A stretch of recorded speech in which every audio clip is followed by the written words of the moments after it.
Treasury. There was a lady called Brooksley Bourne. She was the head of the Commodity Futures Trading Commission under Clinton.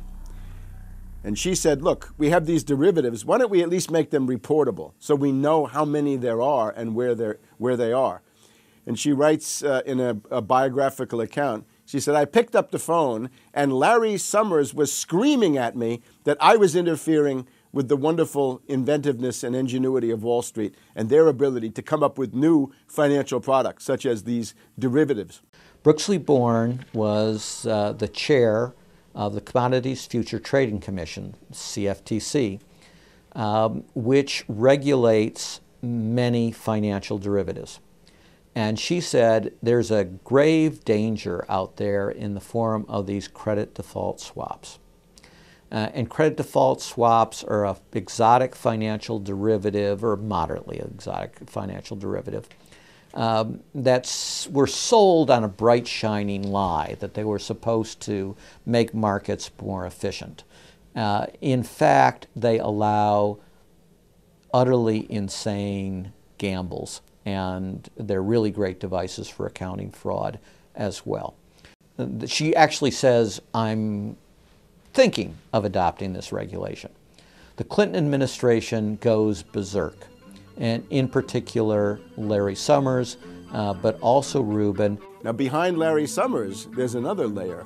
Bob Rubin of Goldman Sachs, the Clinton administration, and Citibank. And he also thought that derivatives were a wonderful thing for the U.S. economy, and he made sure that they were never regulated. Also, we can't forget Alan Greenspan over at the Federal Reserve. Now, you look at Summers, he is sitting in the White House today, making policy for Obama. Summers tells Obama what to do. Summers tells Geithner what to do. He's also got some of his hatchet people in the administration. Mary Shapiro runs the Securities and Exchange Commission. She refuses to ban naked short selling and other market manipulations. You've also got another guy called Gensler over at the Commodity Futures Trading Commission today. He is an acolyte and a supporter of the derivatives bubble. We made the new CFTC chair a guy who had helped to kill Brooksley Bourne's reform initiatives. And we just did this under the Obama administration. This was a pre-registered, pre-organized, predetermined event.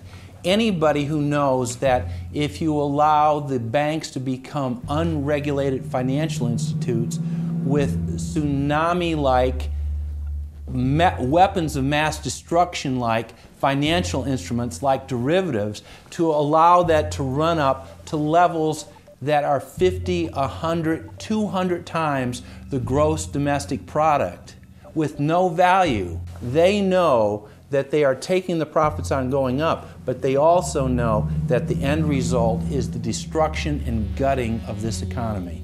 The scam is simple. The insiders buy hard assets and political influence as the fiat bubbles expand. And then, at a time of their choosing, they purposefully implode the bubble. You've got a very small group of people, and the Federal Reserve and the global central banking system and the Bank of International Settlements in Switzerland, who are purposefully managing the boom and bust, credit supply, credit contraction, money supply growth, money supply contraction, to create artificial roller coasters and artificial volatility that they can trade around without taking any risk. It doesn't cost them any money. And if they do make a mistake because they're, as George Bush said, oh, the bankers on Wall Street are drunk. It is uncertain. There's no question about it. Wall Street got drunk. That's one reason I should turn off the TV cameras. Let's say they walk in one day and they push the wrong button and they lose the bank $1 billion or $5 billion or $100 billion. They can appeal to the government to bail them out. It's a totally asymmetric relationship between bankers and the rest of the economy. If they make a mistake, they get bailed out. If everyone else makes a mistake, they get put in jail, called a terrorist, and we never hear from them again. But it's a more sophisticated form of slavery. And we're going through it today. We see the taxation is going up all the time with the supposed crash of the banks that was not a happening out of the blue. It was set up for this time. They could have kept it going for another few years if it suited them, and then crashed all the bubbles. But now is the time. As they say in their own writings, now is the time. One of the great benefits of an economic model from an economist standpoint is you can basically get whatever results you want. You can manipulate the inputs to make that happen. And that makes it a very easy tool to use to hoodwink other people.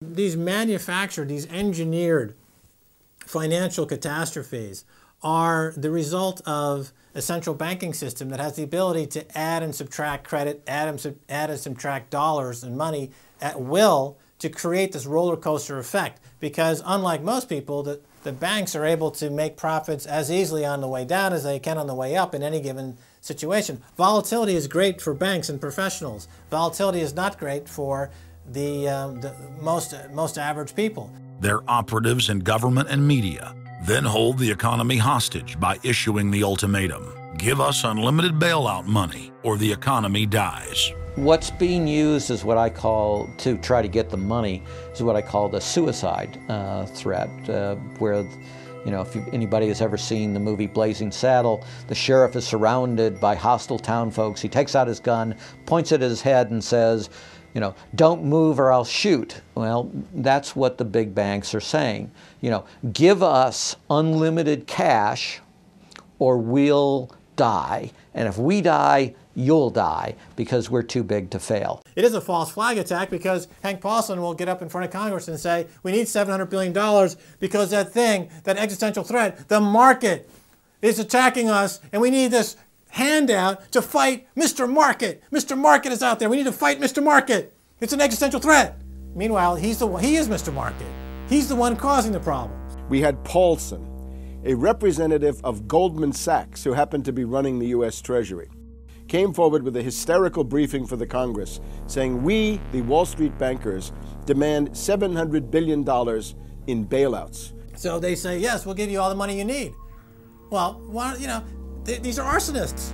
Paulson, Tim Geithner, Bernanke, they're arsonists. They're asking for more matches. And the Congress is saying, who do we make the check out to? Who do we send these matches to? Who do we send the matches to? Is a ton of matches enough? Can we send you some gasoline to go with those matches? They're like, yes, please. Don't change our management.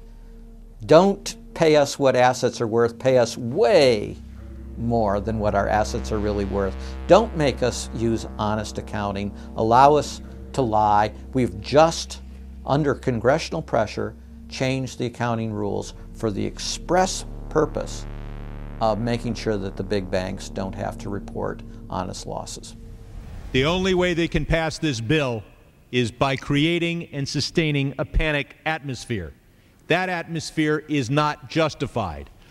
Many of us were told in private conversations that if we voted against this bill on Monday, that the sky would fall, the market would drop 2,000 or 3,000 points the first day, another couple thousand the second day, and a few members were even told that there would be martial law in America if we voted no.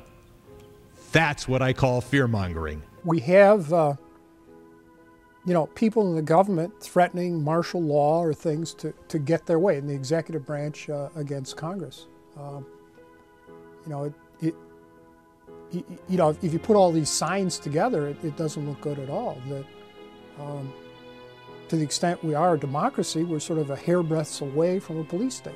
Congress aided the bankers in carrying out the biggest heist in history with the so-called banker bailout of 2008. The bailout money, the $13 trillion or so dollars that have been given to the banks, is sitting on the balance sheet of the banks, and that is incurring interest costs. And that's going to precipitate the need to flush the system with more cash. And at some point, the dam will break, and you're going to have very high inflation. Some predict hyperinflation.